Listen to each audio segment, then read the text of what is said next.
ഇനി എന്റെ അമ്മയും കൂടെ മരിക്കാവുള്ളൂ. വേറെ നിങ്ങളെല്ലാരും കൂടെയാണ് കൊന്നത്. എന്റെ അച്ഛനും അമ്മയും നിങ്ങളെല്ലാരുമാണ് കൊന്നത്. ഇത് നടക്കാനും പറ്റൂലെന്ന് ജാതി തന്നെ.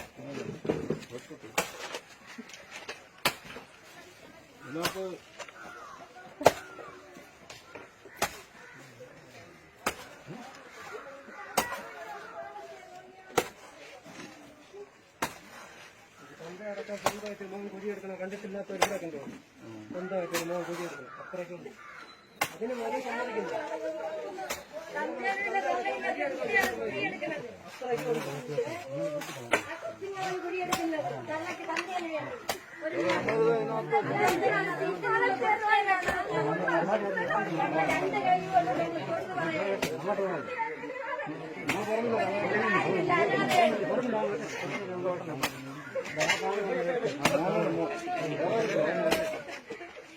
അതുകൊണ്ട് സാറന്മാര് ഒന്ന് ദൈവത്തെ ഓർത്ത് ഒന്ന് രണ്ട് കൈ കൊണ്ട് ഞാൻ പൂപ്പറ്റി പറയുന്നു.